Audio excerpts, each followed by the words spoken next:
The blind date lasted 12 minutes. She looked at Jack Morrison. Single dad, electrician, worn suit, and faked an emergency. Left him with the bill and an empty chair. Then a girl burst through the door. 20 years old, Stanford hoodie, running from something.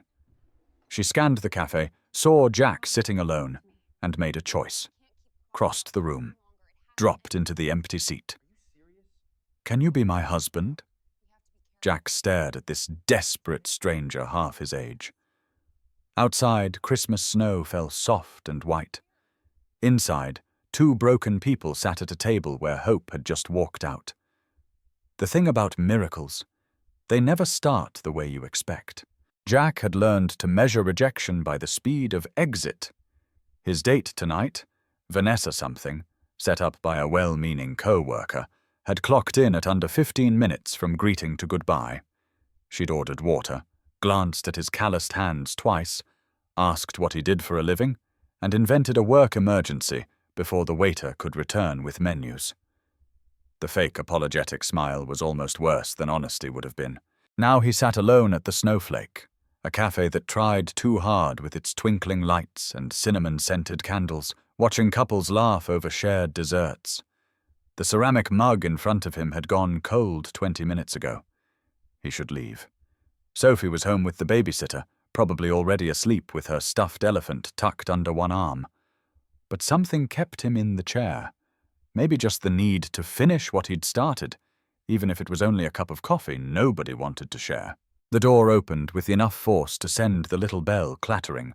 A girl stumbled in, bringing a gust of December air and snowflakes that hadn't yet melted in her dark hair.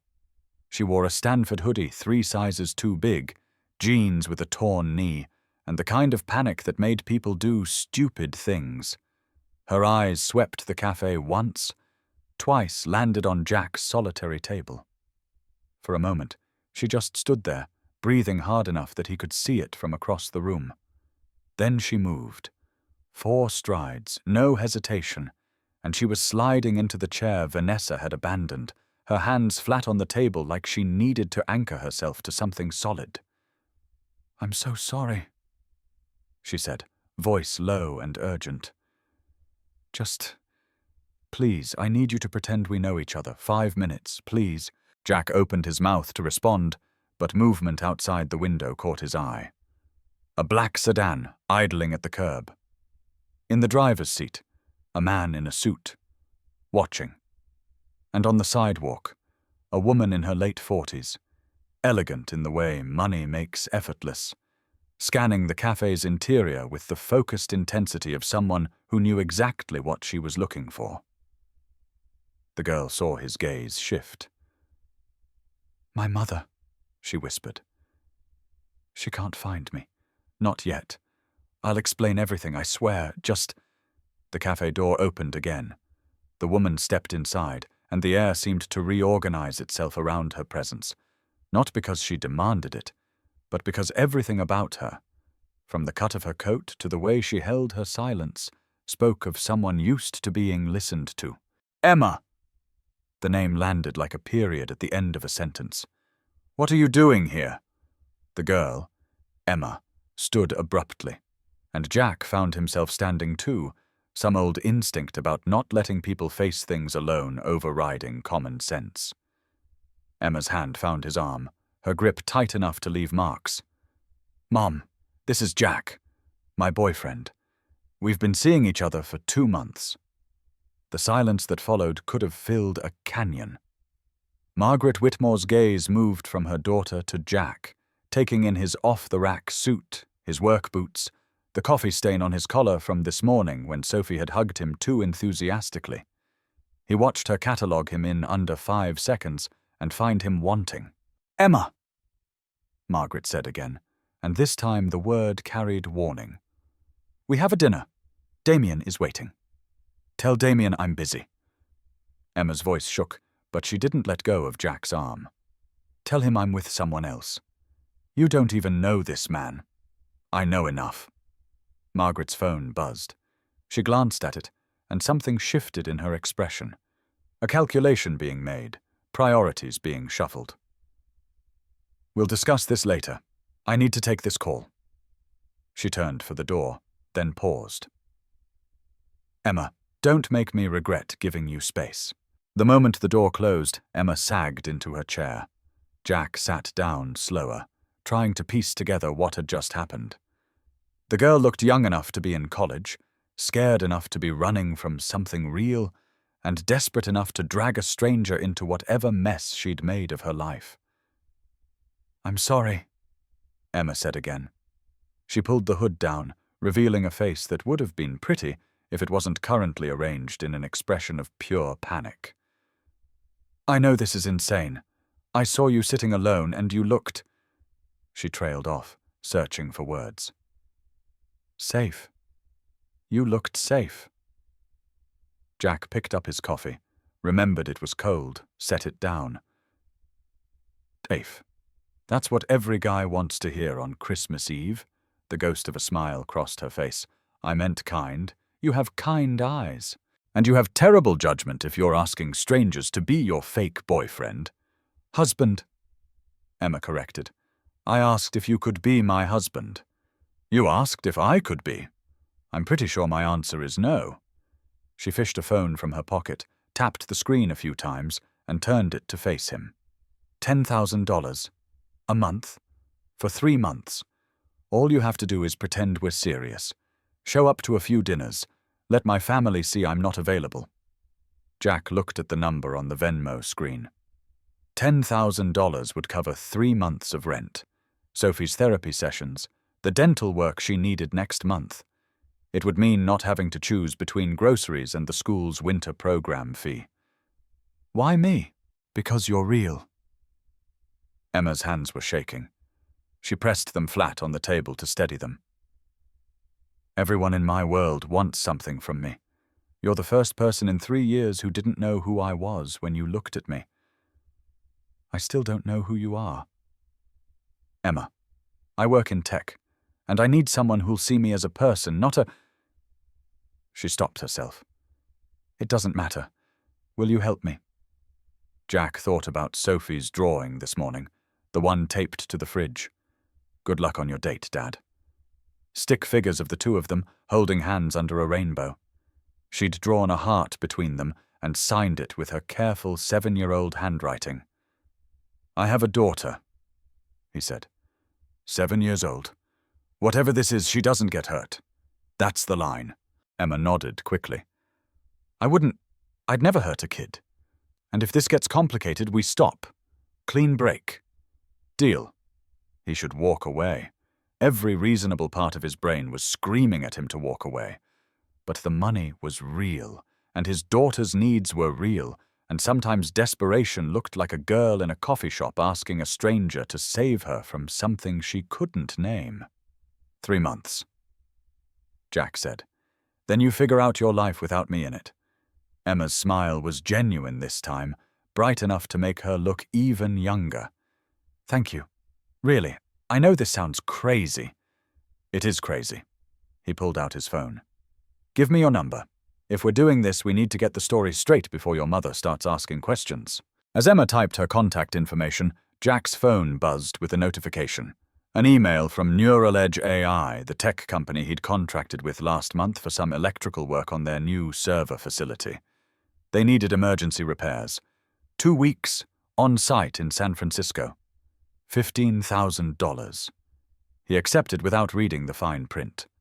Money was money, and right now he needed it more than he needed sleep or common sense. Sophie was still awake when he got home, curled on the couch with a book she was too young to read but liked looking at anyway. The babysitter gathered her things quickly, clearly ready to escape the small apartment that smelled like yesterday's dinner and Sophie's art projects. How was the date? Sophie asked, not looking up from her book. Unexpected? Did she like you?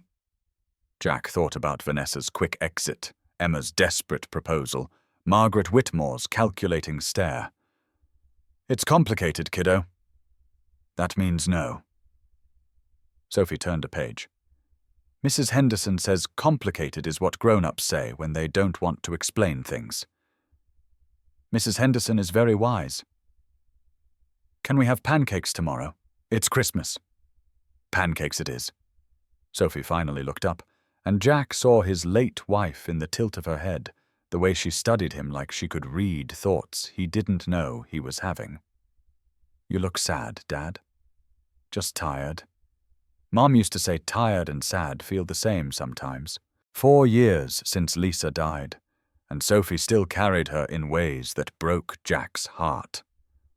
He sat on the couch, and she immediately curled into his side, book forgotten. This, right here, was the only thing that mattered. Everything else was just noise. The next morning, Christmas, the doorbell rang at 9. Jack answered it in his pajama pants and an old navy t-shirt, Sophie peeking around his legs in her reindeer pajamas. Emma stood on the doorstep with shopping bags and a smile that looked almost convincing.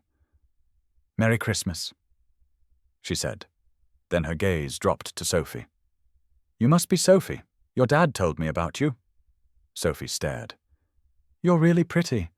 Are you Dad's girlfriend?" "Sophie," Jack started, but Emma was already kneeling down to Sophie's height, bag set aside. "I'm Emma. I'm a friend of your dad's. I heard it's Christmas, and I thought maybe you'd like some company for breakfast. I brought cinnamon rolls." Sophie's face lit up. "The kind with icing? Is there any other kind?" And just like that, Emma was inside, unpacking bakery boxes while Sophie chatted about her presents. A used bike from a neighbor, an art set from Jack, books from her grandmother. Emma listened like every word mattered. Asked questions, laughed at Sophie's jokes. Jack watched from the kitchen doorway, trying to reconcile the panicked girl from last night with this person who seemed genuinely delighted by a 7-year-old's rambling story about learning to ride without training wheels. After Sophie ran to her room to get her new art supplies, Emma turned to Jack. "She's wonderful. She's everything. I meant what I said last night. I wouldn't hurt her. You already are, just by being here. She's going to get attached, and when this ends, then we make sure it ends right. Clean, kind." Emma pulled a contract from her bag. "I had my lawyer draw this up. 3 months, 10,000 a month. Either party can terminate with 2 weeks' notice. And clause 17, no contact with Sophie after the arrangement ends unless mutually agreed." Jack read it twice. It was more thorough than he'd expected, protective in ways that made him think Emma understood more about loss than she let on. "You did this overnight." "I don't sleep much," he signed. The money hit his account an hour later, and for the first time in months, Jack's bank balance didn't make his chest tight. The next 2 weeks moved fast. Emma came by 3 times, always bearing gifts for Sophie, always careful not to overstay. They practiced their story, met at a coffee shop, bonded over talking about books, took things slow. Emma was careful with the details, made sure nothing contradicted what she'd already told her mother. And then Jack showed up for his job at Neural Edge headquarters in San Francisco, and the receptionist said, "Oh, you're here for the server room. The CEO flagged your file personally. She said you're the best." "The CEO?" "Emma Whitmore. She's in a meeting, but I can—" The elevator opened. Emma stepped out in a tailored suit, hair pulled back, surrounded by executives taking notes. She looked older, sharper, every inch the person in charge. Her eyes met Jack's across the lobby, and he watched her face drain of color. "Mr. Morrison?" Her voice was steady, professional. "Thank you for coming. Let's talk in my office." The executives dispersed. Emma walked past him without another word, and Jack followed, his mind trying to catch up with what he was seeing. The office had floor-to-ceiling windows, a Forbes 30 under 30 cover framed on the wall, awards he didn't recognize lined up on a shelf. The door closed. Emma turned to face him. "CEO," Jack said quietly. "You're the CEO of a billion-dollar company." "I was going to tell you." "When? After I played dress-up boyfriend for your family dinners? After I took your money like some—" He stopped himself, jaw tight. "You let me think you were just a tech worker. Someone normal. I am normal. This, she gestured at the office. This is the part that isn't me. I'm 20 years old, Jack. I built this company from my dorm room, and now I have a board and investors and a mother who thinks the only way to keep me safe is to marry me off to someone who sees me as an asset, not a person. So you hired me, like you'd hire anyone else to solve a problem. No. Emma's voice cracked. I asked you because you're the first person in 3 years who talked to me like I was just Emma. Not the CEO, not the company valuation, just a person. Jack wanted to be angry. He was angry. But looking at her now, 20 years old, running a company worth more than he'd earn in 10 lifetimes, terrified of being alone, he mostly felt tired. What do you actually want from me? The same thing I wanted before, to not feel like a transaction. She pulled up something on her tablet, turned it to face him. A photo of a man in an expensive suit, smiling at a camera with the practiced ease of someone who knew his angles. Damien Cross, venture capitalist. My mother arranged our engagement. He doesn't love me. He loves Neural-Edge's Series C valuation. And I've spent 2 years trying to figure out how to say no without destroying everything I've built. And I'm what, your exit strategy? You're the first person who made me feel like I could have both, the company and a life. Sophie's FaceTime came through on Jack's phone. He answered automatically, and her face filled the screen, grinning. Dad, when is Emma coming over? She promised to help me with my science project, the one about circuits. Emma's face lit up at the word circuits. Jack watched her lean into the frame, and the CEO disappeared. Just Emma, talking to his kid about Arduino boards and LED lights with the kind of enthusiasm that couldn't be faked. After they hung up, Jack said, You told my 7-year-old you love circuits. I do. I built my first Arduino at 8. That's how Neural-Edge started. I wanted to make AI that could help people, not just impress venture capital firms. The anger was fading, replaced by something more complicated. If we keep doing this, I need honesty, real honesty. No more surprises. Deal? Emma hesitated. There's a dinner. Tomorrow night. My mother, Damien, you, me. I moved it up because she thinks if she applies enough pressure, I'll crack. Will you? Not if you're there. Jack thought about Sophie's question from Christmas morning. Are you Dad's girlfriend? Thought about the hope in his daughter's eyes when Emma showed up with cinnamon rolls. Thought about the contract, the money, the clean ending clause that suddenly felt like a lie. Okay, he said. But after this, no more secrets. No more secrets. The dinner was at a restaurant Jack couldn't have afforded with 6 months of paychecks. Margaret Whitmore and Damien Cross were already seated when they arrived, and Jack felt every eye in the room track their entrance, or more specifically, track the contrast between Emma's designer dress and his only good suit. Damien stood to shake Jack's hand. His grip was firm, calculated, the kind politicians practiced. Jack, Emma's told me about you. Electrician, right? That's quaint. I'm an electrical engineer, actually. Oregon State. I do field work because I like solving real problems. Real problems? Damien's smile didn't reach his eyes. Like wiring houses? Like designing backup power systems for hospitals. Last month I kept 200 patients alive during a blackout. What did you do? The table went quiet. Margaret's water glass paused halfway to her lips. Emma's hand found Jack's under the table, squeezed once. Jack? Margaret said carefully. I'm sure you're very competent at what you do, but Emma needs someone who understands her world. The pressures, the expectations. Jack understands me better after 2 weeks than Damien has in 2 years. Emma's voice was quiet, but it carried. He listens when I talk. He doesn't calculate my net worth mid-conversation. Damien leaned back, smile fixed. Emma, we've been through this. Your mother and I only want what's best for Neural Edge. You want what's best for my company's valuation. There's a difference. The rest of dinner passed in strained silence. Jack pushed food around his plate, watched Emma hold her ground with a calmness that came from practice, and tried to ignore Margaret's assessing stare. They were in the car heading back to Emma's place when her phone started ringing.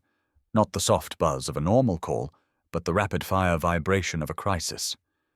She looked at the screen, and Jack saw her hands start to shake. What is it? We're trending. Someone recorded us at the Christmas market 3 days ago. It's... She turned the phone to face him. The video had 5 million views. It showed Jack with Sophie on his shoulders, Emma holding Sophie's hand, all 3 of them laughing. The audio caught Sophie's voice, clear as a bell. Emma, if you marry my dad, does that mean you'll be my maybe mom? And Emma's response, soft but captured perfectly. Would you want that, Sophie? Yes! The comments were vicious. Gold digger dad using his kid. She's having a midlife crisis at 20. That poor child. They think I'm using Sophie. Jack's voice came out flat. They think I'm manipulating you. They're wrong. Are they? He looked at her. I took your money. I signed a contract. From the outside, what does that look like? Emma's phone rang again. This time she answered. Mom, I can't... She stopped, listening. Jack watched her face shift from defensive to afraid. When? A pause. I'll be there in 20 minutes. She hung up. Server room at Neural Edge. Something's wrong with the cooling system. We have the Pentagon demo tomorrow morning. $500 million contract. If we can't... She stopped, breathing hard. I need to go. I wired that server room. I know, 6 months ago. But the team can handle... Can they? Emma, I warned your project manager about the design flaw in the backup cooling. He overruled me to save costs. If that's what's failing now, your team won't find it in time. She stared at him. You warned them? I document everything. Electricians learn that fast. 20 minutes later, Jack walked into Neural Edge headquarters for the second time in a week. This time, the building was lit up like a hospital, executives running between floors, engineers clustered around monitors showing red error messages. The server room was on the 4th floor, and Jack could feel the heat before he opened the door. Inside, 6 engineers stood around the main power distribution panel, arguing. The lead engineer saw Emma and started talking fast about load balancing and thermal runaway. Jack walked past them to the backup cooling system, pulled the access panel, and found exactly what he'd expected. Here. He pointed to a junction box that was glowing hot to infrared. Your contractor cut corners on the gauge wire for the backup system. Under normal load, it's fine. But when the primary cooling fails, this kicks in, and the wire can't handle the amperage. It overheats, safety systems shut it down, and you're left with no cooling at all. The lead engineer stared. That's... How did you know where to look? Because I wrote the specification sheet for this exact scenario.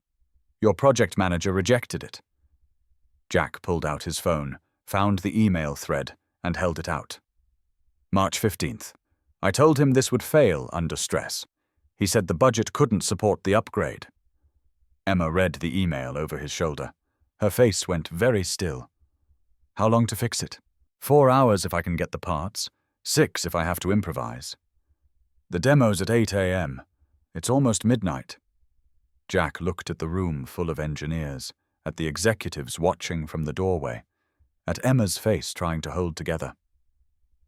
Then I'd better get started. He worked through the night. Emma brought him coffee at 2 a.m., sat on the floor while he rewired the backup system with materials scavenged from 3 different supply closets. They didn't talk much. She asked questions when he needed measurements, held flashlights when his hands were full, didn't complain when he accidentally kicked over her coffee. At 4 a.m., Sophie FaceTimed. Dad, why aren't you home? Jack took a break, sat against the wall with his phone. Working, baby. There's a problem that needs fixing. Are you helping Emma? Yeah. Sophie's face scrunched in thought. Mom used to say you could fix anything. She was right, wasn't she? Something in Jack's chest cracked open. I don't know, Soph. Some things can't be fixed. But you try anyway. That's what makes you good. At 7:45, the cooling system powered on. The temperature in the server room dropped, the error lights went dark, and the AI system started its boot sequence. At 7:58, the Pentagon's General Stevens appeared on the conference room screen, and Emma began her presentation. Jack watched from the back of the room. He'd cleaned up as best he could, but there was grease on his shirt and exhaustion in every muscle. The board members were there, Margaret Whitmore in the front row, and Jack could feel their eyes on him, this blue-collar contractor who'd saved their $500 million deal. The demo ran flawlessly. The AI system performed beyond spec, answering the general's questions with precision, processing data faster than their current systems could dream. General Stevens leaned forward, interested, and asked the question that would decide everything. This is impressive, Ms. Whitmore, but I need to know, if we have a critical failure in the field, who fixes it? Who do we call? Emma looked at Jack. The whole room looked at Jack. You call him, Emma said. Jack Morrison. He's the reason this demo is happening. Our entire team couldn't solve last night's crisis. He did it in 4 hours because he's the best electrical engineer I've ever met. General Stevens studied Jack like he was a piece of equipment being evaluated. Mr. Morrison, that true?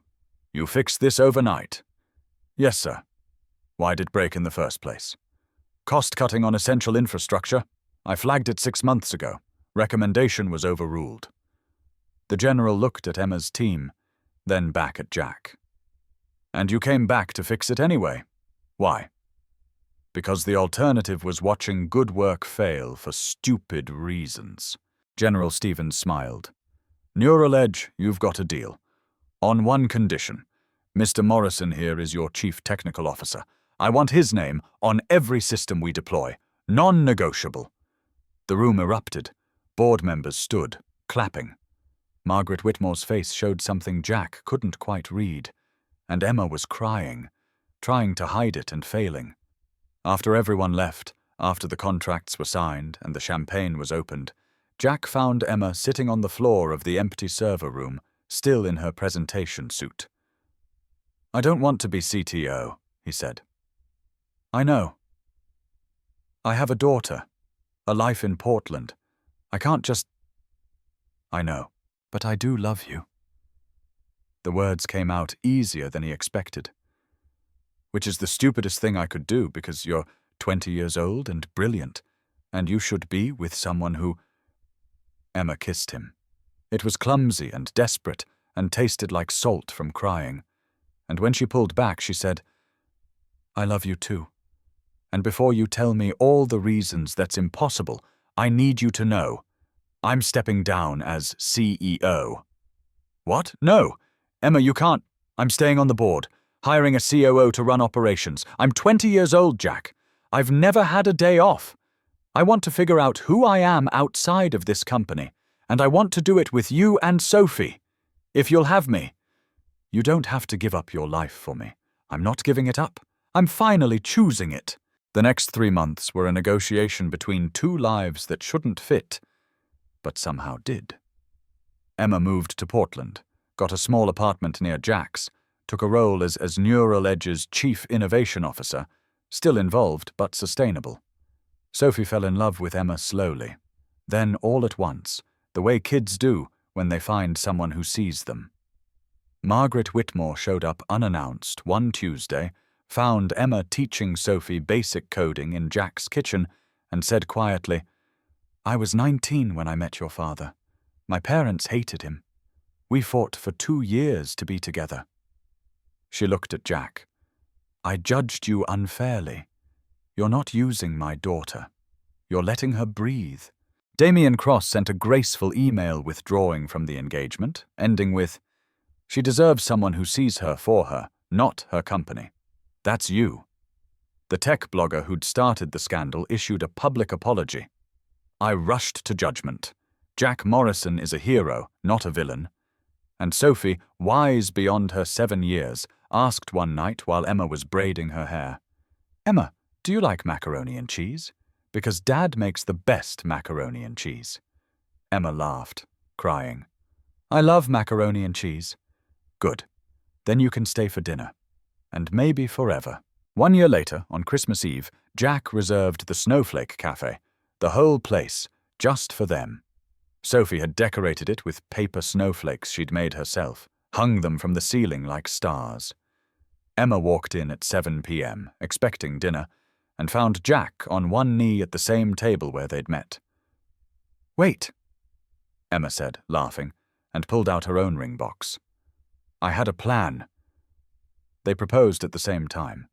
The words tangled together, a mess of "will you" and "yes," and Sophie running over to throw her arms around both of them. The wedding was small. Sophie was flower girl and ring bearer, and the one who pronounced them married because the officiant was running late, and she insisted she could do it just as well. Margaret Whitmore cried through the whole thing. Jack's co-workers showed up in their work boots and best shirts, and Emma's board members mingled with electricians. And nobody seemed to care about the contrast anymore. Jack got a call the week after from Neural Edge, VP of Infrastructure, if he wanted it. 200,000 a year, flexible hours, work from home when Sophie needed him. He accepted. Emma launched her non-profit teaching girls to code. Sophie helped design the curriculum, drew all the mascots, tested every lesson. On Saturdays, the three of them ran workshops together, and Jack watched his wife teach teenagers about circuits with the same enthusiasm she'd shown his daughter a year ago. They moved into a house with 3 bedrooms and a backyard. Sophie's artwork covered every wall. The college fund was fully funded. Jack's truck was paid off. And every night they had family dinner, sometimes macaroni and cheese, sometimes Emma's terrible attempts at cooking that made Sophie laugh until she couldn't breathe. One night, Sophie showed them a new drawing. The 3 of them, holding hands, titled "My Forever Family" in her careful handwriting. "Can I call you Mom now?" she asked Emma. "I mean, you married Dad, so technically—" Emma couldn't speak, just nodded, tears already falling. Sophie hugged her, and Jack wrapped his arms around both of them, and the house that had been too quiet for too long filled with the sound of his daughter's laughter and his wife's crying, and his own heart finally believing in second chances. Later, after Sophie was asleep, Jack and Emma stood in the kitchen washing dishes. It was ordinary, domestic, the kind of moment that would never make a good story. But Emma looked at him and said, "You know what the best part of that night was, in the cafe? When you asked me to be your husband? When I realized I didn't need to be saved. I needed to be seen. And you saw me." Jack dried his hands, pulled her close. Outside, snow was falling again, the same soft white that had fallen the night they met.